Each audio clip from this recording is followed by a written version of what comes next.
Hello, मैं हूँ गिनी अनेजा।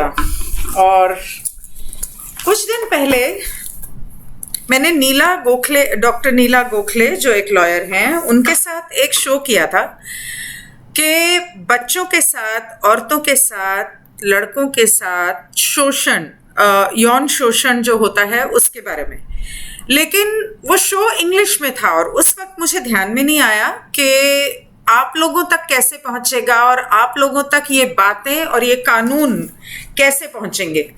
तो मैंने सोचा कि मैं इसे हिंदी में करूं ताकि आप लोग भी देख सकें, समझ सकें, ताकि आप अपने बच्चों का, अपनी बेटियों का, बहुओं का, या जो भी बेटे, छोटे बच्चे, क्योंकि आजकल सिर्फ लड़कियां नहीं, छोटे लड़के भी यौन शोषण उनके साथ भी होता है। तो इंग्लिश में था और मैंने हिंदी में लिखा हुआ है, तो मैं थोड़ा सा पढ़ के सुनाऊंगी। तो यौन उत्पीड़ना या लैंगिक छल बोला जाता है इसको, जो लड़कियों के साथ भी होता है, लड़कों के साथ भी होता है, आमतौर पे बच्चों के साथ होता है, लेकिन बड़े होने के बाद भी, जैसे कि रेप होते हैं, ऐसे जरूरी नहीं कि सिर्फ रेप हो, उसके अलावा भी और बहुत सारी चीजें होती हैं, छोटी मोटी, कई बार, जिससे हमें उत्पीड़ना, मतलब कि दर्द हो, तकलीफ हो। उत्पीड़ना का मतलब है दर्द या तकलीफ। अब डॉक्टर नीला गोखले सुप्रीम कोर्ट की एडवोकेट हैं, पीएचडी हैं, और उन्होंने इस बारे में क्या क्या कहा मैं आपको पढ़ के बताती हूँ। ये शुरू होता है तब जब एक औरत पेट से हो और फिर पता चले कि उसके बेटी है। तो जब वो औरत पेट से होती है तो पहले तो लोगों को ये होता है कि हाय कहीं बेटी ना हो जाए। क्यों नहीं हो जाए? आप बेटी और बेटे में फर्क क्यों करते हैं? आज की तारीख में बेटियां कौन सी बेटे से कम हैं? और ये किस किताब में लिखा है कि शादी होने के बाद बेटी को ही अपने पति के घर जाना है? किस समाज की बातें करते हो आप लोग? कई बार गिराने को कहा जाता है और फिर ऐसे वैसे भी ऐसे केस भी सुने और पढ़ने में आए हैं कि बच्चों को फेंक दिया जाता है या बेच दिया जाता है। तो जब पता चलता है बेटी है, बहुत लोग या तो उसे गिरा देते हैं या गिराने को बोलते हैं। कई केसेस में अगर ना गिरा सकें तो बच्चे को पैदा होने के बाद या तो कचरे के डब्बे में डाल देते हैं, फेंक देते हैं, या उसे बेच देते हैं। अभी हाल ही में एक केस आया था न्यूज में, जहां पे 10 ऐसे बच्चों को, लड़कियों को और उनके परिवार वालों को गिरफ्तार किया गया, लड़कियों को बचाया गया, क्योंकि उन लड़कियों को या बच्चों को बेच दिया गया था कि कोई गरीब है, जिनके पास पैसे नहीं है, तो अपने बच्चों को बेच देते हैं। अडॉप्ट करना चाहिए, मतलब आप किसी को अगर देना चाहते हैं तो अडॉप्शन में दीजिए। बेचने का क्या मतलब है? अगर बेटी रख ली और अपना ली तो फिर जब वो बड़ी होने लगती है और उसे मासिक धर्म शुरू होता है, तब कई प्रांतों में आज तक लड़कियों, ये प्रथा है कि लड़कियों को अलग बिठा दिया जाता है, जिससे सभी को पता चल जाता है, अड़ोसी पड़ोसी, भाई बहन, बाप, रिश्तेदार, के ये अब ब्याह के लायक हो गई, इसे मासिक धर्म शुरू हो गया। ये भी अगर लड़की को शर्मनाक लगे तो वो लैंगिक शोषण यानी कि यौन शोषण, उत्पीड़ना का केस कर सकती है, अपने घर वालों पे पुलिस में कंप्लेन कर सकती है। तो ये प्रथा सही नहीं है। अगर किसी को इन चीजों से तकलीफ होती है, मानसिक उत्पीड़ना होती है, तो ये सही नहीं है। जब घर का बेटा और बेटी में फर्क किया जाता है कि बेटा रात को बाहर जा सकता है, बेटा कोई भी कपड़े पहन सकता है, पर बेटी के लिए 100 तरह की, मैं समझती हूँ कि बेटी के लिए ये रिस्ट्रिक्शंस, मतलब बेटी को बोला जाता है आप ये नहीं कर सकते, बेटा कर सकता है, पर तू ये नहीं कर सकती। वो इसलिए क्योंकि आप बेटी को समाज के उन दरिंदों से बचाना चाहते हो। लेकिन ये जरूरी नहीं कि आप बेटी को सिर्फ सिखाओ, जरूरी ये है कि आप बेटों को समझाओ। हर माँ की जिम्मेदारी है, बाप की जिम्मेदारी है कि वो बेटों को समझाए कि वो औरतों की इज्जत करना सीखें। उसकी माँ भी तो कभी एक औरत थी, उसकी बहन एक औरत है। तो बाहर की औरतों के साथ इस तरह का कोई भी लड़का किसी भी तरह की गलत हरकत ना करे, ये बहुत जरूरी है। इसको बोलते हैं सेक्स एजुकेशन, इसको बोलते हैं यौन या लैंगिक पढ़ाई समझाना।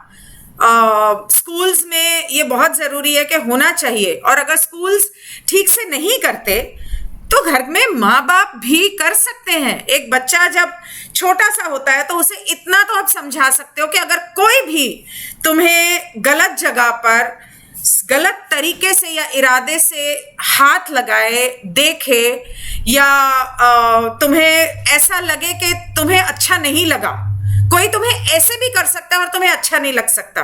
तो अगर तुम्हें अच्छा नहीं लगा या किसी ने तुम्हें चूम लिया या होठों पे चूम लिया या कुछ कर लिया, तुरंत आके माँ बाप को बताना है। ये बात आपको बहुत छुटपन से ही बच्चों को समझानी है, शायद 2-3 साल, क्योंकि बहुत सारे केसेस में 2-3 साल के बच्चों का भी यौन शोषण होता है। अड़ोसी पड़ोसी कर देते हैं, रिश्तेदार कर देते हैं, मतलब मामा का लड़का, चाचा का लड़का, ये लोग भी तो कर सकते हैं। एक उम्र के बच्चे जब एक साथ होते हैं।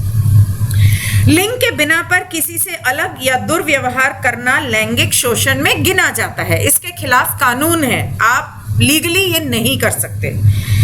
ऐसी सुप्रीम कोर्ट ने 1997 में कुछ कानून बनाए जब विशाखा वर्सेस राजस्थान का केस हुआ था, जिसकी शुरुआत तब हुई जब भंवरी देवी नाम की एक महिला ने एक बाल विवाह रोकने की कोशिश की। छोटी सी बच्ची की शादी कर रहे हैं, ये कहाँ का इंसाफ है? जिस बच्ची ने अभी खुद को संभालना नहीं सीखा, वो एक पति को, एक परिवार को कैसे सीखेगी, संभालेगी? उसे, भंवरी देवी को बहुत मारा गया, उसके पति को पेड़ से बांधा गया और पति के सामने भंवरी देवी का बलात्कार किया गया और दोनों को शायद उसके बाद मार दिया।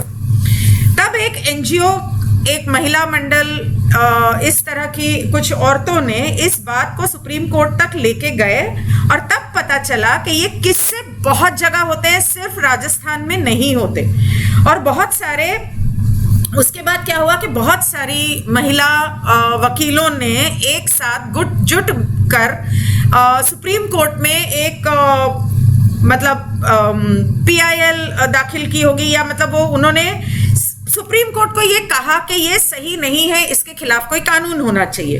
राजस्थान प्रदेश अटॉर्नी जनरल ये सब मिले और सबने सुप्रीम कोर्ट के में ये बताया कि पूरे देश में इस तरह का कुछ कानून बनाया जाए ताकि ये चीजें ना हो। हालांकि आज की डेट में अगर हम देख रहे हैं और सुन रहे हैं तो आए दिन बहुत केसेस हो रहे हैं, रेप बढ़ते जा रहे हैं, मतलब रेप करके खून करते, और किस तरह से रेप करते हैं। जो सुनने में आया है आसिफा, निर्भया, अभी उसके बाद हैदराबाद में रेप, मतलब कितनी बेदर्दी से रेप करते हैं और मार डालते हैं लड़की को। क्या खा के पैदा किया है उन आदमियों को उनकी माओं ने, और क्या शिक्षा दी है उनके बाप ने उन लड़कों को कि वो दूसरों की बेटियों के साथ ऐसा करते हैं।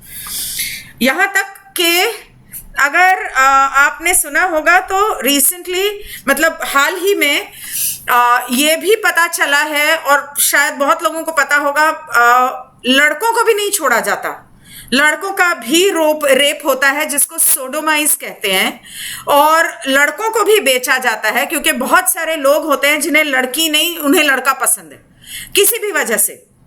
और बहुत सारे आदमी आज जो बड़े हो चुके हैं, उनके किस्से मैंने खुद सुने हैं, जहां उनके साथ बचपन में किसी दोस्त ने, किसी घर वाले ने, किसी स्कूल टीचर ने, किसी ने उनको गलत तरीके से इस्तेमाल किया है या उन्हें जोर जबरदस्ती उनके साथ की है, जिसकी वजह से बहुत मानसिक उत्पीड़ना होती है, बहुत तकलीफ होती है। वो बातें जो हैं वो सालों के लिए, सारी उम्र के लिए मन में रह जाती हैं। क्योंकि अच्छा मुद्दा उठाया गया, क्योंकि तब तक ऐसा कोई भी कानून था नहीं जो इस तरह के या किसी भी तरह के लैंगिक शोषण के बारे में हो और महिलाओं की रक्षा के हित में हो। तब काम की जगह पर कोई भी मर्द किसी औरत को परेशान या उसका शोषण करे, ऐसा कोई कानून भी नहीं था, जो बहुत जांच पड़ताल करने के बाद 2013 में पार्लियामेंट ने sexual harassment at work place, मतलब लैंगिक शोषण या यौन शोषण आपकी काम की जगह पर, इसके ऊपर कानून बनाए।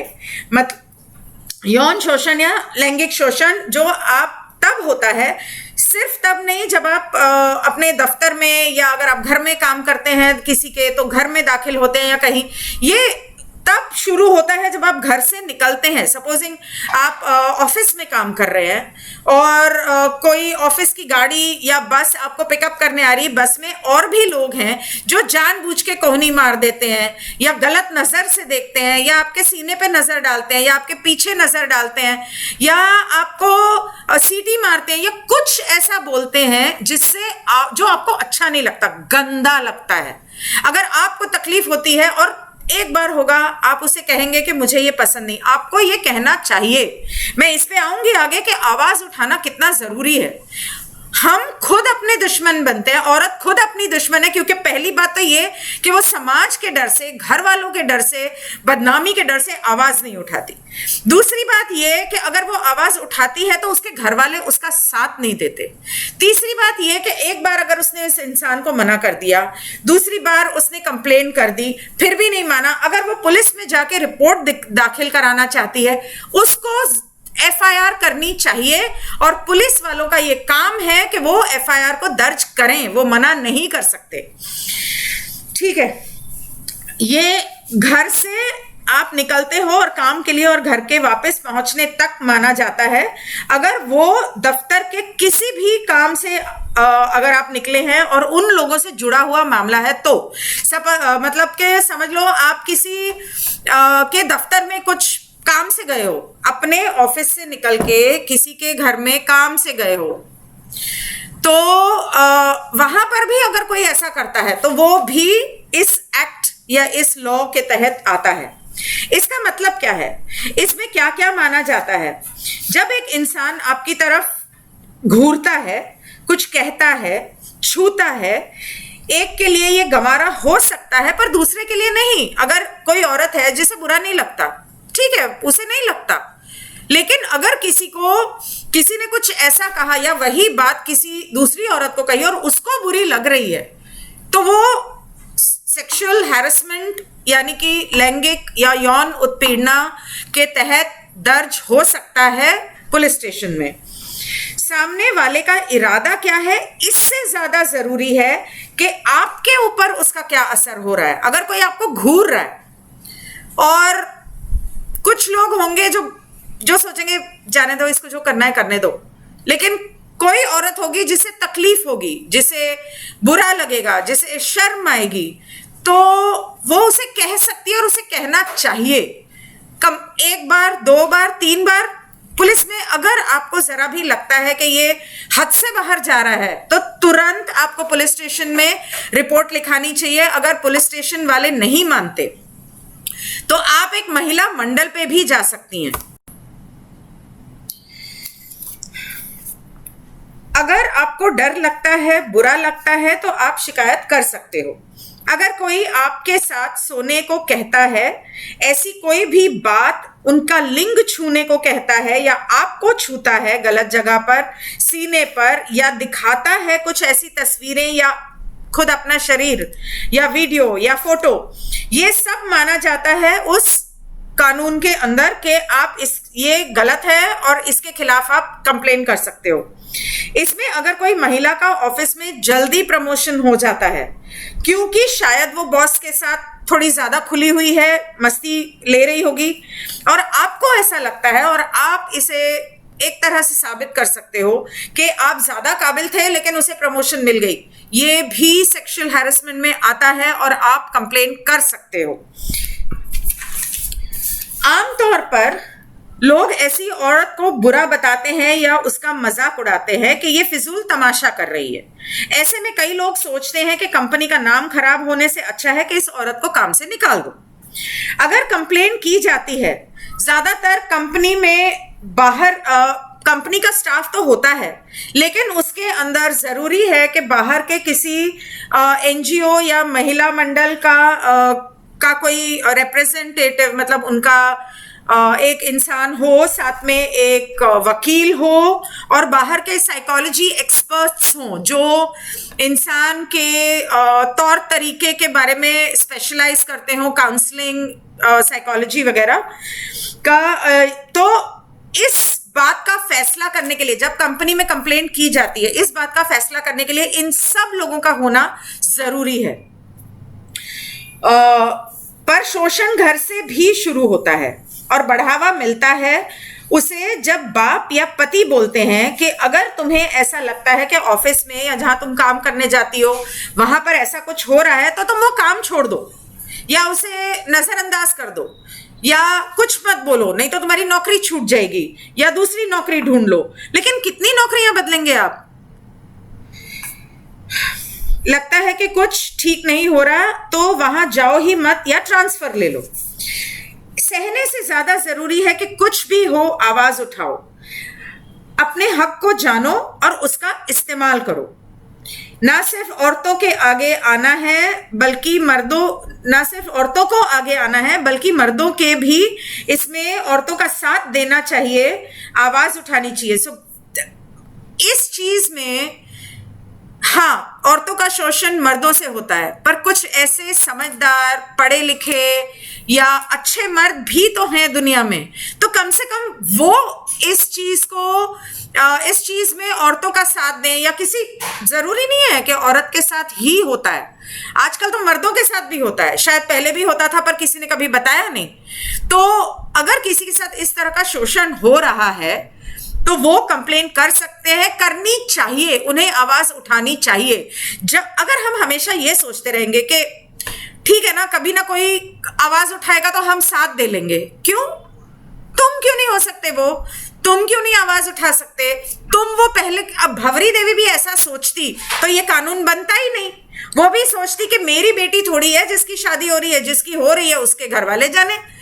अगर वो भी ऐसा सोचती तो आज ये इतने सारे कानून नहीं बनते हमारे लिए। ठीक है, मुश्किलें आती हैं कई बार, लेकिन उसके लिए और अपनी औरतों का, सहेलियों का, समाज का, सामाजिक औरतों का, अपनी बिरादरी की औरतों का, वकील का साथ लो। एनजीओज हैं आज की डेट में, महिला मंडल हैं, पुलिस में विमेन सेल है जहां औरतों के लिए स्पेशली वहां पे औरत पुलिस को, महिला पुलिस को बिठाया गया है जो आपकी बात सुनेंगी, आपकी मदद करेंगी। उनके पास जाओ। मुझे पता है थोड़ी सी दिक्कत होती है कि पुलिस स्टेशन कहाँ है, थोड़ा दूर जाना पड़ेगा या काम से टाइम निकाल के जाना पड़ेगा, लेकिन अगर आपको इंसाफ चाहिए और आप चाहते हैं कि ये समाज बदले, उसमें से इस तरह की गंदगी साफ हो और मर्दों को थोड़ी अक्ल आए, तो ये करना पड़ेगा। सबको एक साथ मिलकर आवाज उठानी पड़ेगी। आज मर्दों को भी शोषण का सामना करना पड़ रहा है। घर से काम आज जो चल रहा है ये कोरोना लॉकडाउन के अंदर, उसमें अलग तरह की मुश्किलें आ रही हैं। जैसे फर्ज कर लिया कि बॉस ने सडनली फोन किया रात को 10 बजे 11 बजे कि भाई अभी मीटिंग करनी है। उसके अंदर 3-4 लोग आए, उसमें एक ने शायद कपड़े नहीं पहने, दूसरे ने उसका स्क्रीनशॉट ले लिया कि ये क्या तरीका है। तो मतलब अलग तरीके के ये सारी चीजें भी अगर किसी के साथ हो रही हैं, आपके काम के घंटे होते हैं, आप इस टाइम से इस टाइम तक ही काम करते हो ऑफिस में जाके, तो सिर्फ इसलिए कि आप घर से काम कर रहे हो, इसका मतलब ये नहीं कि रात के 10 बजे 11 बजे भी कोई भी आपको फोन करेगा और बोलेगा चलो मीटिंग करें। मतलब हर एक की एक जिंदगी है, निजी जिंदगी है, और उसके अंदर वीडियो कॉल के ऊपर आप किसी तरह की कोई गलत हरकत करते हैं जो आप ऑफिस में नहीं करते। आप शर्ट बिना पहने ऑफिस में तो नहीं जाते, तो ये सब भी सेक्सुअल हैरेसमेंट में आता है। आपसे उस पे भी अलग तरह की शोषण हो रहे हैं।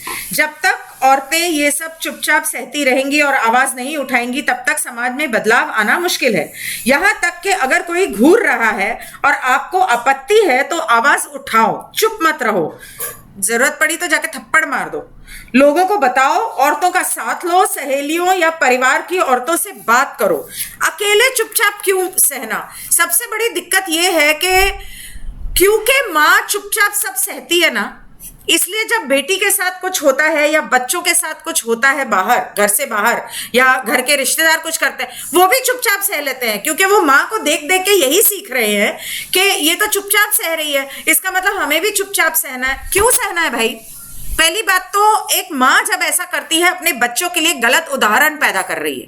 बाप जो है उसे माँ को बेटों को या बेटियों को सिखाना है बोल के, लेकिन बाप को तो उदाहरण से सिखाना है। बाप का खुद का व्यवहार इस तरह का होना चाहिए कि देख के लड़कों को समझ में आए कि हमें बेटियों की इज्जत करनी है। अगर बाप ही उल्टे काम करेगा तो फिर बेटे से क्या उम्मीद करते हो आप? बहुत लोग फ्लर्टिंग के बारे में पूछते हैं सेक्सुअल हैरेसमेंट में, तो ये आपके ऊपर है। अगर आपको कोई हंसी मजाक में बोलता है और आपको आपत्ति नहीं है तो वो शोषण नहीं है। पर जब पानी सर से ऊपर निकल जाए तो जरूरी है कि आवाज उठाएं, और अगर आपको आपत्ति है तो आप पहली बार में ही उसे टोक देना जरूरी है। फिर ये नहीं कि साल भर से हो रहा है और फिर आप बोल रहे हो कि तुम साल भर से ये कर रहे हो। अरे तो तुम चुप क्यों हो?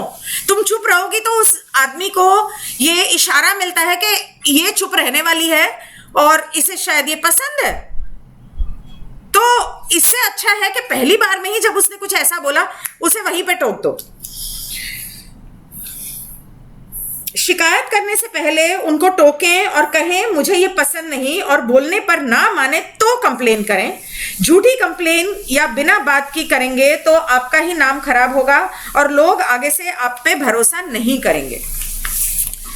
अगर कंप्लेन सच्ची है और आपके पास सबूत है, और सबूत नहीं भी है, और अगर आपको ऐसा लगा बार बार हुआ, आपने किसी के सामने उसको मना किया या आपके व्हाट्सएप चैट के ऊपर या आपको फोन कॉल के ऊपर, आप फोन कॉल्स रिकॉर्ड कर सकते हैं। आजकल एक ऐप आता है, आप उसे डाउनलोड करो, आप फोन कॉल रिकॉर्ड कर लो, व्हाट्सएप चैट को संभाल के रखो, वो आपका सबसे बड़ा सबूत है। और अगर कोई सामने से आपको कुछ बोलता है, आवाज उठाओ, शोर मचाओ, चीखो, चिल्लाओ, डांटो उसे जोर से आवाज में, ऊंची आवाज में, सबके सामने, दफ्तर में ही डांटो, ताकि लोगों को पता चले कि हाँ कुछ हुआ है।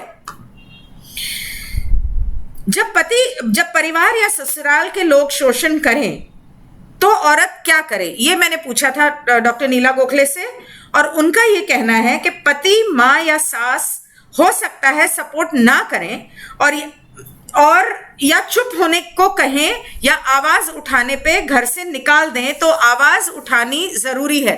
तो मैंने उनसे ये पूछा कि कई बार होता है कि ये तो हुई दफ्तर की बात, कई बार घर में होता है, आपके अपने रिश्तेदार, जब आप छोटे हो, आपकी शादी नहीं हुई, अपने घर में आपके रिश्तेदार करते हैं, किसी का भाई, किसी का बाप, किसी का चाचा, मामा, या मामा का बेटा, चाचा का बेटा, बुआ का बेटा, कोई भी कर सकता है।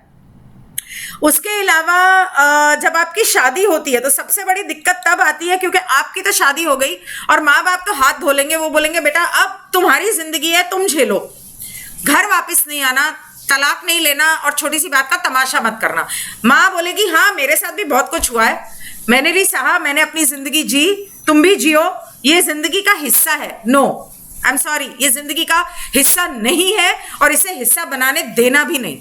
ससुराल में बहुत कुछ होता है, नंदोई ने कर दिया, देवर ने कर दिया, ससुर ने कुछ गलत बात कर दी, किसी ने कुछ हाथ लगा दिया, किसी ने तुम्हारे सामने कोई ऐसी गलत हरकत कर दी, कपड़े वपड़े उतार दिए, या कुछ रेप भी होते हैं। और उस वक्त सास को, पति को बोलो तो पति को अगर नहीं पता या पता भी है तो उसके अपने घर वाले हैं, तो वो बोलेगा चुप रहो या हम अलग।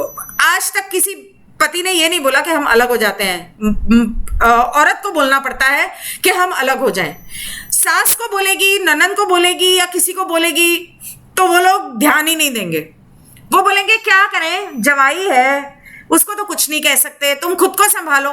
कई बार तो यहां तक होता है कि औरत को कहते हैं तूने ही कुछ किया होगा, तूने उसे इशारा किया होगा, जबकि औरत बेचारी उसका कोई दोष ही नहीं है। तो ऐसे हालात में इंसान को क्या करना चाहिए, तो उन्होंने कहा कि आपको आवाज उठानी जरूरी है, क्यों अन्याय सहें, अपने माँ बाप से मदद मांगो, अगर वो भी ना माने और साथ ना दें तो किसी महिला मंडल के पास जाएं और उनकी मदद से पुलिस कंप्लेन करें। अगर पुलिस कंप्लेन नहीं लेती है तो आपको चाहिए कि आप लिखित चिट्ठी लिखें, पहले अपने लोकल पुलिस स्टेशन को, फिर एसीपी को, फिर डीसीपी को, फिर कमिश्नर ऑफ पुलिस को, मतलब आप एक ही दिन ये सारी चिट्ठियां कुरियर से भेज दीजिए। अगर उन्होंने एक्शन नहीं लिया तो आप सीधा मैजिस्ट्रेट को चिट्ठी लिख सकते हैं, मतलब आपको एक वकील के पास जाना होगा और वकील आपको एक नोटिस मतलब बना के दे, आपकी तरफ से मैजिस्ट्रेट को भेजेगा। जब मैजिस्ट्रेट को वो चिट्ठी मिलेगी तो वो उन पुलिस वालों को बोलेगा कि भाई आपने इनकी कंप्लेंट क्यों नहीं ली, आपको इनकी कंप्लेंट लेनी चाहिए, लेनी पड़ेगी और इसके ऊपर इंक्वायरी भी करनी पड़ेगी। आप पता करो कि ये क्या हो रहा है, क्यों हो रहा है, और जो गुनहगार है उनको सजा दो। तो ये चीजें अगर आपको नहीं पता और अगर आपके साथ कहीं कभी ऐसा हो रहा है तो प्लीज आप आवाज उठाओ, महिला मंडल के पास जाओ, मदद मांगो। चुपचाप बैठने की कोई जरूरत नहीं है। यहां तक कि अगर आज से 2 साल, 5 साल, 10 साल पहले भी आपके साथ हुआ था और आप में हिम्मत नहीं आई, आज अगर आप में हिम्मत है और आप चाहते हो उस इंसान को सजा दिलवाना या अपने साथ हुई नाइंसाफी के लिए इंसाफ मांगना, आप आज भी जा सकते हो। ऐसा कुछ नहीं है कि कल ही हुआ तो आज ही जाना है। 10 साल पहले भी हुआ होगा, आपके बच्चे के साथ हुआ होगा या आपको बचपन में हुआ होगा, आप कंप्लेंट कर सकते हो। अगर आप उस इंसान को जानते हो कि फलाने इंसान ने, फर्ज कर लो मेरे बाप ने, मेरे चाचा ने या मेरे चाचा के बेटे ने या किसी ने मेरे साथ बचपन में कोई बदतमीजी की थी, मुझे कहीं गलत छुआ था, तो फिर आप ये कर सकते हो कि अगर आपका मन चाहे, भले घर वाले आपका साथ दें ना दें, आप ये कर सकते हो कि आप जाके पुलिस में आज भी रिपोर्ट लिखा सकते हो। अगर पुलिस रिपोर्ट नहीं लिखती तो आप वकील के थ्रू मैजिस्ट्रेट को नोटिस मतलब चिट्ठी भेज सकते हो, कंप्लेंट भेज सकते हो। औरतों के लिए जरूरी है एक दूसरे का सहारा बने, औरत की दुश्मन ना बने। मैं हाथ जोड़ के आप सबसे प्रार्थना करूंगी, ये बहुत शर्मनाक बात है, आप कभी नहीं देखेंगी कि एक आदमी का दुश्मन बना, कभी नहीं होता। वो आदमी सामने वाला गलत भी होगा तो वो आदमी उसका साथ देगा, लेकिन एक औरत एक दूसरे का साथ क्यों नहीं देती? क्या आप भूल गई कि आप कभी बच्ची थी? क्या आप भूल गई कि आपके साथ भी शोषण हुआ था? 90% औरतों के साथ बचपन में कभी ना कभी कुछ ना कुछ हुआ है। तो आवाज क्यों नहीं उठाती? खुद चलो, आपके पास हिम्मत नहीं है, आपने अपने लिए आवाज नहीं उठाई, कम से कम किसी और के साथ हो रहा है उसके लिए तो आवाज उठा दो। वो आपकी बेटी हो सकती है, बहू हो सकती है, आपकी ननंद हो सकती है, आपकी सहेली हो सकती है, आपकी बहन हो सकती है, किसी के लिए तो आवाज उठाओ। दुश्मन मत बनो एक दूसरे के। सास कहते हैं ना, सास भी कभी बहू थी, उसने भी बहुत कुछ झेला है, तो फिर अपनी बहू के ऊपर अत्याचार क्यों करती हैं? और अगर बहू पे अत्याचार करना है तो अपने बेटों की शादियां क्यों करते हो? औरतों के लिए जरूरी है एक दूसरे का सहारा बने। अगर कोई परिवार में कुछ भी ऐसा करे, घर की औरतों को उसका सहारा बनना चाहिए और ये बहुत जरूरी है। डोमेस्टिक वायलेंस एक्ट और हिंदू मैरिज एक्ट के तहत बहुत सारे कानून हैं। अगर शादी में ऐसी कोई भी परेशानी आती है तो आप उसकी कंप्लेंट कर सकते हो। मतलब कि अगर आपकी सास आपको चुप रहने को कहती है या किसी ने कुछ किया, आपने सास को बोला या आपने पति को बोला या किसी को भी कुछ बोला और वो आपके ऊपर उल्टा इल्जाम लगाते हैं या आपको परेशान करते हैं, जानबूझ के दबा के रखने की कोशिश करते हैं ताकि आप जाके दुनिया में किसी को कुछ बता ना दो, आप जाके उनकी कंप्लेंट कर सकते हो। उत्पीड़ना, डोमेस्टिक वायलेंस सिर्फ शारीरिक नहीं होती, मानसिक भी होती है, इमोशनल भी होती है। आपको अगर डराया धमकाया जा रहा है, आपको अगर फिजूल में परेशान किया जा रहा है, प्लीज जाओ और जाके कंप्लेंट करो। अगर आपके घर वाले साथ देते हैं तो बहुत अच्छी बात है। सबसे बड़ी परेशानी क्या है मालूम है? औरतें चुप क्यों रहती हैं?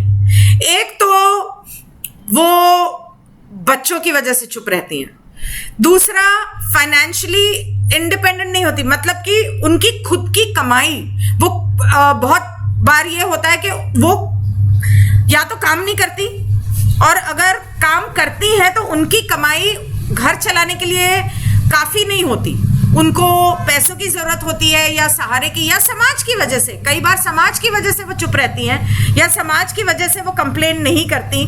और दूसरा ये होता है कि इमोशनली एक लड़की को शुरू से ये सिखाया गया है ये तुम्हारा बाप है, तुम्हें इसके कहे पे चलना है, ये तुम्हारा बड़ा भाई है या छोटा भी है तो वो तुम्हारा भाई है, तुम्हें इसकी बात माननी है। तुम लड़की हो, तुम कमजोर हो, तुम्हारे ऊपर कोई भी मुश्किल आ सकती है, ये तुम्हारा सहारा है। क्यों तुम खुद अपना सहारा, अपना सपोर्ट क्यों नहीं बन सकती भाई? एक औरत अगर लक्ष्मी है, सरस्वती है, दुर्गा है, तो काली और चंडी भी तो है, आदमी से कम ताकतवर नहीं है। एक बार दहाड़ के दिखाओ अपने पति के सामने, फिर देखो कैसे भीगी बिल्ली बनता है। 4 दिन मारेगा, 4 दिन गालियां देगा, उसके बाद जाके पुलिस में कंप्लेंट करो, देखती हूँ कैसे चुप नहीं करके बैठता पति। फिजूल में सहती जाती हो अपने पति का। इन-लॉज का भी, ससुराल वालों का भी सहने की कोई जरूरत नहीं है। अपना घर छोड़ के अपने ससुराल में गई हो, उनके बच्चे पैदा कर रही हो, उनके बेटे का ख्याल रख रही हो, उसके बूढ़े माँ बाप का ख्याल रख रही हो, घर का खाना बना रही हो, सफाई कर रही हो, उनके घर वालों की सेवा कर रही हो। क्या मुफ्त की नौकरानी समझ रखा है क्या? यहाँ तक कि अगर वो तुम्हें अपने खर्चे के लिए, घर के खर्चे के लिए तो अलग बात है, अपने पर्सनल खर्चे के लिए, आपको अपने लिए कपड़े, जूते, मेकअप कुछ भी खरीदना है, आपके पर्सनल खर्चे के लिए पैसा नहीं देता, तो इसके खिलाफ भी कंप्लेंट कर सकते हो आप। ये मतलब कि ससुराल वाले या पति घर वालों का साथ देता है और ये सब मिलके हमें परेशान करते हैं या मुझे परेशान करते हैं या मेरे बच्चों को परेशान करते हैं, इसके खिलाफ आप कंप्लेंट कर सकते हो कि वो आप लोगों के साथ तमीज से घर में रहें। उनको कोई हक नहीं पहुंचता आपके ऊपर हाथ उठाने का या आपको परेशान करने का। अगर आपकी बेटी के साथ कुछ हो रहा है या बेटे के साथ कुछ हो रहा है, आपको आवाज उठानी चाहिए और दुश्मन ना बनो औरत जात की। बचपन में शोषण जो होता है उसके तहत पॉक्सो एक्ट, POCSO एक्ट करके गवर्नमेंट ने निकाला। जब उन्हें पता चला कि बहुत सारे बच्चों के साथ यौन शोषण हो रहा है, अगर फिर बाद में ये पता चला कि ये बहुत जगह पे हो रहा है, तो अगर ऐसा कुछ हो तो पेरेंट्स को बताना चाहिए। अगर ये बच्चों को ये जरूर समझाओ कि अगर कभी भी आपको कुछ भी ऐसा लगे, एक पल के लिए भी किसी ने कोई गलत नजर डाली, गलत बात बोली, कुछ किया, उसी वक्त अपने माँ को, अपने बाप को आके बताओ ताकि वो लोग उसे रोक सके, टोक सकें और आपकी रक्षा कर सकें। और अगर ऐसा समझो वो फिर भी नहीं मानता तो इसके लिए पॉक्सो एक्ट है। अगर हिम्मत ना हो तो जब बड़े होकर एहसास हो तब बता दो, कम से कम तभी बता दो। हमारे देश में सेक्स एजुकेशन यानी कि यौन शिक्षा नहीं होती, जैसी होनी चाहिए वैसे नहीं होती।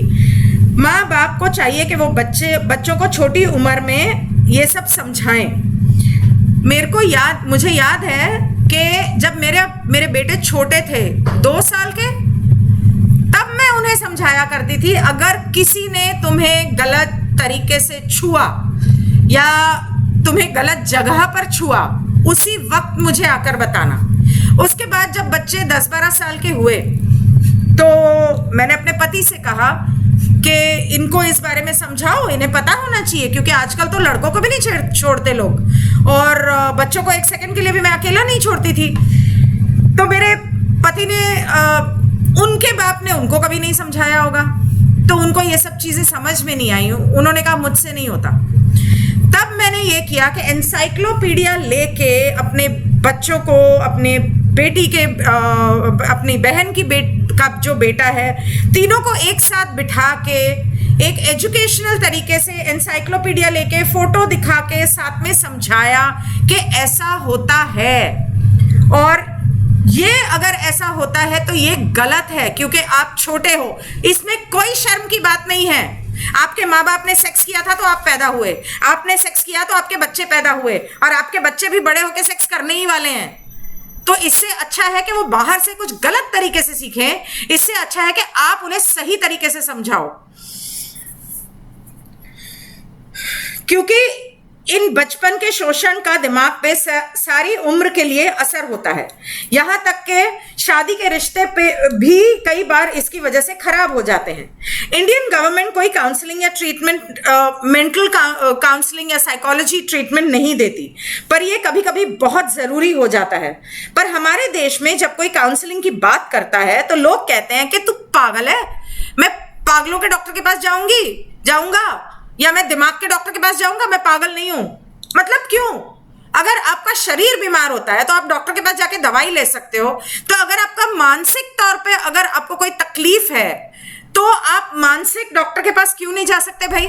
और वहां जाके कोई दवाई नहीं खानी है, बात करनी है, अपने दिल को हल्का करना है, सही सलाह लेनी है कि मेरे साथ ऐसा हुआ तो मैं क्या करूं। नहीं जाना चाहते तो कम से कम महिला मंडल के पास जाओ, उनसे जाके बात करो कि हम क्या करें और हमारे साथ ऐसा हुआ है। कभी कभी दिल हल्का कर लेना बहुत जरूरी है। अगर आपके साथ बचपन में भी ऐसा हुआ है, इसके ऊपर मैं एक वीडियो और बनाऊंगी बहुत जल्दी, कि जब आपके साथ बचपन में ऐसा होता है और उसका मानसिक तौर पे या इमोशनल तौर पे हम पर गहरा असर होता है, तो चलो बचपन में हम कुछ नहीं कर पाए, हिम्मत नहीं थी, आगे अब तो बड़े हो गए, अब तो हिम्मत आ गई, ताकत आ गई, तो अब क्या करना चाहिए? क्यों? अगर अच्छा, तो उसके बाद बेसिकली स्कूल्स में सेक्स एजुकेशन बहुत जरूरी है कि सही तरीके से समझाया जाए और बच्चों को सिखाया जाए बचपन से कि वो अगर कोई भी ऐसी बात हो तो माँ को बताएं और हिचकिचाएं नहीं, घबराएं नहीं। अगर पुलिस कंप्लेंट लिखने से मना कर दे तो वो वकील ढूंढे और सेक्शन 200 सीआरपीसी के तहत वो प्राइवेट कंप्लेंट कर सकते हैं। पर कंप्लेंट करने के बाद लड़की को केस के दौरान इन्वेस्टिगेशन में दोबारा उस सब से गुजरना पड़ता है। तो ये सवाल था जो मैंने डॉक्टर नीला गोखले से पूछा कि जैसे हमने फिल्मों में देखा है कि रेप हुआ लड़की का, कोर्ट में गई, वहां पे दोबारा उसे ऐसे ऐसे सवाल पूछने पड़े कि उसको उस रेप केस के कुछ महीने या सालों के दौरान एक तरह से दोबारा उस सब से गुजरना पड़ा। उसने तुम्हें कहाँ हाथ लगाया, उसने तुम्हारे कपड़े कहाँ से फाड़े, तुम्हें कैसा महसूस हुआ, फिर उसने क्या किया। ये जरूरी नहीं कि सिर्फ रेप में हो, ये और तरीके से भी होता है, लेकिन पहले होता था। हाँ, कुछ लोग हैं गलत जो अब भी जानबूझ के ऐसा कर सकते हैं, लेकिन आमतौर पे जब लड़कियों के साथ ऐसा होता है तो वकील भी महिला होती है, पुलिस भी महिला होती है, और कोर्ट ने जब तक जरूरी ना हो ये सवाल पूछने से मना किया हुआ है। दूसरी बात ये कि ऐसे केसेस जो हैं सबके सामने नहीं होते, मतलब ये सुनवाई जो है ये सबके सामने नहीं होती। अगर आप बोलें कि और चाहें कि हमें अलग से जज के चेंबर में बात करनी है तो वो रिक्वेस्ट भी आप कर सकते हो। आमतौर पे इनफैक्ट यही होता है, ऐसा मैंने सुना है। अब फिर मैंने उनसे पूछा कि पीडोफाइल के बारे में कुछ बताएं, मतलब कि छोटे बच्चों का शोषण जो लोग करते हैं, छोटे बच्चों को बेचते खरीदते हैं यौन शोषण के लिए, या उनकी फोटो या वीडियो निकाल के बेची जाती है, तो इसके बारे में क्या? अभी कल या परसों एक कोई टीवी एक्टर पकड़ा गया, अब वो टीवी एक्टर था या कौन था पता नहीं, एक एक्टर पकड़ा गया जो इस तरह के वीडियोस और फोटोज बना के बेचा करता था। 250 रुपए की एक फोटो बेचता था वो, एक नंगे बच्चे की, या उस बच्चे के साथ किसी ने कुछ करते हुए, मतलब इस तरह का कुछ। तो ये बहुत ही गंदगी है और ये बहुत ज्यादा फैली हुई है, खास करके बॉलीवुड में, और मैंने सुना है, और साथ में जो बड़े लोग हैं, पैसे वाले लोग हैं, मतलब उनको बोरियत हो गई है, सेक्स से बोर हो गए हैं तो कुछ नया चाहते हैं, शायद इसलिए करते हैं वो, शायद पता नहीं। तो पीडोफाइल्स करके बहुत लोग हैं जिन्हें बच्चों के साथ करने में ज्यादा मजा आता है। इनफैक्ट 4 महीने से जब सुशांत सिंह का केस चल रहा है उसके अंदर कुछ ऐसे लोगों के नाम आए हैं जिनको लड़कों के साथ, और छोटे लड़के 8-10 साल के लड़कों के साथ करने में ज्यादा मजा आता है, जिसकी वजह से पाकिस्तान से या और अलग अलग देशों से लड़कों को उठवाया जा रहा है। अब उन देशों से लड़कों को उठवा के अगर यहां लाया जाता है तो आप सोचो, जब यहां बच्चे गुम जाते हैं तो उनको उठा के दूसरे देशों में या दूसरे स्टेट्स में, राष्ट्रों में या शहरों में भेजा जाता है जहां पे उन लड़कों का शोषण होता है या उनको इस चीज के लिए बेचा जाता है। तो इसके लिए कौन सा एक्ट है? तो डॉक्टर नीला ने बताया कि ये भी पॉक्सो एक्ट के तहत आता है, लड़कों और लड़कियों दोनों के लिए है। इसके आधार पे अगर किसी इलाके में 100 केस पॉक्सो के हो जाते हैं तो सुप्रीम कोर्ट ने यह बोला हुआ है कि उस इलाके में एक सेपरेट, एक अलग से कोर्ट और पुलिस होनी चाहिए जो सिर्फ इसके लिए हो, ताकि ये चीजें कम हों और बढ़े नहीं। कानून के मुताबिक वहां के लिए एक अलग न्यायालय बनाना जरूरी है जो सिर्फ इस तरह के केसेस के लिए हो। इसके बाद आते हैं हम यौन शोषण या लैंगिक शोषण डिजिटल मीडिया पे, मतलब के व्हाट्सएप पे, फेसबुक पे, इंस्टाग्राम पे। यहाँ पे बहुत सारे केसेस दिन ब दिन बढ़ते जा रहे हैं। पहले फेसबुक पे बढ़ गए थे, उसके बाद व्हाट्सएप आया, व्हाट्सएप पे बढ़ गए, उसके बाद अब इंस्टाग्राम आया, इंस्टाग्राम पे बढ़ गए। बहुत जगह पे डिजिटल मीडिया पे ऐसा हो रहा है कि लोगों के कुछ लोगों के छुप के तस्वीरें और वीडियोस बनाए जाते हैं और वो डाल दिए जाते हैं। बहुत सारी पॉर्न साइट्स हैं जहां पे गंदी तस्वीरें और वीडियोस होते हैं। मतलब तो इसके लिए एक स्पेशल कानून नहीं है, लेकिन इंफॉर्मेशन टेक्नोलॉजी एक्ट के तहत उसके अंदर आप कंप्लेन कर सकते हैं। अब जैसे ये डिजिटल मीडिया के केसेस दिन ब दिन बढ़ते जा रहे हैं, मेरे हिसाब से सुप्रीम कोर्ट को इस बारे में कोई स्पेशल कानून जरूर बनाना चाहिए। उसके लिए भी रिक्वेस्ट कर सकते हैं, PIL दाखिल कर सकते हैं अगर किसी को करना हो। लेकिन जैसे कि आपके बच्चे, अगर आपको नहीं पता, आपने उनको फोन तो लेके दे दिया, फोन के ऊपर वो क्या कर रहे हैं आपको मालूम है? अगर आपकी बेटी 16 साल से छोटी है, 18 साल से छोटी है, अगर आपका बेटा उस उम्र में है जब वो ये चीजें उसके लिए बहुत एक्साइटिंग है, नई है, वो जानना चाहता है, वो बड़ा हो रहा है, वो कर क्या रहे हैं? अगर वो अपने कोई अंग प्रदर्शन कर रहे हैं, किसी को ऐसे फोटो या वीडियो भेज रहे हैं या ऐसे देख रहे हैं, तो जो इंसान उनको ये सब भेज रहा है उनको आप इस इंफॉर्मेशन टेक्नोलॉजी एक्ट के तहत उनकी कंप्लेन कर सकते हैं कि इसने हमारे बच्चों को इस तरह की गलत चीजें भेजी।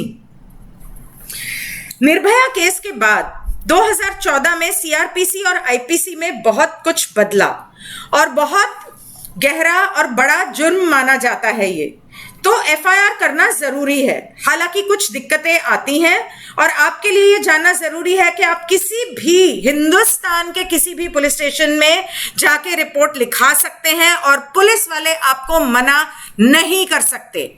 ज्यूरिसडिक्शन के नाम पर वो मना नहीं कर सकते, नहीं ये हमारे स्टेट का नहीं है, नहीं ये हमारे इलाके का नहीं है। आपका काम है, आप हमारी रिपोर्ट लिखो और उस रिपोर्ट को उस ज्यूरिसडिक्शन में भेजो, ये आपका काम है, हमारा काम नहीं है। हमें लिखानी है, हम यहां लिखाएंगे तो यहां लिखाएंगे। मतलब इन केस अगर और कोई चारा ना हो, यह जानना भी जरूरी है कि पुलिस औरतों को सुबह तड़के, मतलब मेरे ख्याल से कुछ 7 बजे से पहले, 7-8 बजे से पहले और शाम को 6-7 बजे के बाद पुलिस स्टेशन में, ऐसे कुछ टाइमिंग्स हैं, पुलिस स्टेशन में नहीं बुला सकती। कोई भी गवाही देने के लिए, बात करने के लिए पुलिस नहीं बुला सकती। और अगर पुलिस स्टेशन में पुलिस को औरतों को बुलाया जाता है तो महिला पुलिस का होना वहां बहुत जरूरी है। दोस्तों में, गर्लफ्रेंड बॉयफ्रेंड में मारपीट या जबरदस्ती या यौन शोषण हो तो इंसान क्या करे? क्योंकि लड़की माँ बाप को बता नहीं सकती, शायद उसने माँ बाप से छुपाया हो कि उसका कोई बॉयफ्रेंड है, या बॉयफ्रेंड के बारे में पता ना हो। अगर शादीशुदा औरत है और किसी दोस्ती यारी में या रिश्तेदारी में किसी ने उसके साथ उसका रेप या उसके साथ कोई यौन शोषण किया तो अपने पति को बताएगी, जैसे कि मैंने पहले कहा, तो हो सकता है कि पति उसका साथ ना दे। ये हर औरत को पता है कि मेरा पति मेरा साथ देगा या नहीं देगा। ऐसे हालात में उसे क्या करना चाहिए, ये पूछा मैंने डॉक्टर से। तो लड़कियों को अपने माँ बाप को बताना चाहिए और बहुत जरूरी है कि माँ बाप समझें कि आज के जमाने में बॉयफ्रेंड होना नॉर्मल है। जब दोस्तों में इंसान उठता बैठता है, 4 के बॉयफ्रेंड है या गर्लफ्रेंड है, हंसी मजाक में दोस्ती यारी में कभी कभी प्यार हो जाता है, बॉयफ्रेंड गर्लफ्रेंड बन जाते हैं। ये उनकी उम्र है, छोटी उम्र में आप उनकी शादी तो कर नहीं सकते। ये बहुत जरूरी है कि लड़की जब तक अपनी पढ़ाई लिखाई पूरी करके आर्थिक रूप से आजाद नहीं हो जाती, मतलब खुद कमाई नहीं करने लगती, उसकी शादी ना करें। और अगर इस दौरान उसके साथ कुछ होता है, कई बार माँ बाप इतने स्ट्रिक्ट होते हैं कि वो लड़की को बोल देते हैं कि खबरदार तेरा कोई बॉयफ्रेंड हुआ। अरे अगर लड़की का गलती से कोई बॉयफ्रेंड हो गया तो उसके साथ अगर कुछ गलत हुआ तो वो तो आपको आके बताएगी नहीं, आपको पता भी नहीं चलेगा। इसी वजह से बहुत सारी लड़कियां शादी से पहले प्रेग्नेंट हो जाती हैं और माँ बाप को बता नहीं सकती और अबॉर्शन करने जाती हैं और कई बार मर जाती हैं, कई बार कुछ हो जाता है। तो ये गलत है। माँ बाप को भी चाहिए थोड़ा सा बच्चों को समझे। अरे भाई आप भी तो कभी छोटे थे, ये समझा सकते हो कि बेटा ये गलत है, ये आपको इस चीज में ध्यान नहीं देना है। लेकिन अगर कभी आपसे गलती हो जाए तो हमें आके बताने से झिझकना मत, क्योंकि बच्चों को ये समझना चाहिए कि माँ बाप भले डांटें मारें, वो आपके भले के लिए करते हैं, लेकिन उनसे बड़ा हितैषी आपका या आपका अच्छा चाहने वाला कोई नहीं हो सकता। देखा देखी में या दोस्ती यारी में प्यार होने की संभावना हो सकती है, तो लड़की को भरोसा दिलाएं कि ध्यान रखना, और अगर कुछ अनहोनी हो जाए तो बताने से हिचकिचाना मत, छुपाना मत, हमें आके बताना, क्योंकि हम दुश्मन नहीं हैं। मामले को संभाल लेंगे या इस बारे में कंप्लेन करनी जरूरी है तो हम करेंगे, हम तुम्हारा साथ देंगे। लड़कियों को या औरतों को समझना चाहिए कि एक आदमी आपकी इज्जत नहीं करता तो कभी नहीं करेगा और सुधरेगा तो बिल्कुल नहीं। तो ऐसे रिश्ते को छोड़ना अच्छा। अगर किसी बॉयफ्रेंड गर्लफ्रेंड या दोस्ती यारी में किसी के साथ कोई आपके साथ बदतमीजी करता है तो इसका मतलब है कि वो औरतों की इज्जत करना नहीं जानता। अगर आप पे हाथ उठाता है, अगर आपको गालियां देता है, उसे नहीं आती यार औरतों की इज्जत करनी, क्योंकि उसके बाप ने शायद उसकी माँ की कभी इज्जत नहीं की होगी। तो वो आगे चल के जिंदगी में आपको लगता है सुधरेगा? कभी नहीं सुधरेगा। अगर वो आपको इस्तेमाल ही करना चाहता है तो इस्तेमाल ही करेगा, वो तो सबको इस्तेमाल करता होगा। तो ऐसे इंसान के साथ रिश्ता जोड़ के या प्यार के नाम पे उसे बर्दाश्त करने की जरूरत क्या है? एक जाएगा दूसरे 100 आएंगे। शादी कर लो, पति के साथ सेटल हो जाओ, ये माँ बाप कहते हैं। लेकिन लड़के और लड़कियां, जैसे कि एक फिल्म में किसी ने कहा था कि बस और लड़की का कभी पीछा नहीं करना, एक जाएगी दूसरी आएगी। ये लड़कों का एटीट्यूड है। मैं ये नहीं कहती कि 100 लड़के ट्राई करो, लेकिन एक के लिए वफादार होना, उसके लिए बेइज्जती सहना और मारपीट सहना, गालियां सुनना क्या जरूरी है? छोड़ दो ऐसे आदमी को। अगर वो पति भी है तो तलाक ले लो, दूसरी शादी तो हो ही सकती है। बुढ़ापे में जाके तलाक लोगी और दूसरी शादी करने कहां से ढूंढोगी कोई बंदा? ये माँ बाप को समझना चाहिए। कई बार माँ बाप कहते हैं जैसा भी पति है उसे झेलो, डोली में गई हो अर्थी पर आना, निकलना उस घर से अर्थी पे। क्यों भाई, इतनी सस्ती आई है क्या बेटी? इसलिए इस दिन के लिए पैदा किया था तुमने उसे?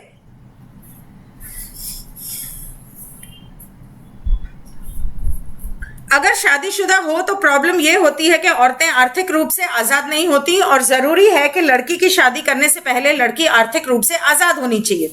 यहां तक कि सुप्रीम कोर्ट इस मामले में बातचीत कर रही है कि लड़कियों की शादी की उम्र 18 साल से बढ़ा के 21 साल कर दी जाए, ताकि कम से कम लड़की अपनी पढ़ाई लिखाई पूरी कर सके और आर्थिक रूप से आजाद हो सके। कितनी भी दिक्कत आए, आवाज उठाओ और अपनी इज्जत करो, अपनी इज्जत करो। ये जरूरी है, क्योंकि अगर आप अपनी इज्जत नहीं करोगे तो दूसरा कोई कैसे करेगा? ससुराल वाले कैसे करेंगे, पति कैसे करेगा, समाज कैसे करेगा, और आपके बच्चे कैसे करेंगे? ये समाज तब तक नहीं सुधर सकता जब तक मर्द और लड़के नहीं सुधरते और एक दूसरे को इंसान की तरह इज्जत करना नहीं सीखते, और माँ बाप अपने बच्चों को नहीं समझाते और बाप एक मिसाल बने अपने बेटे के लिए। ये जरूरी है।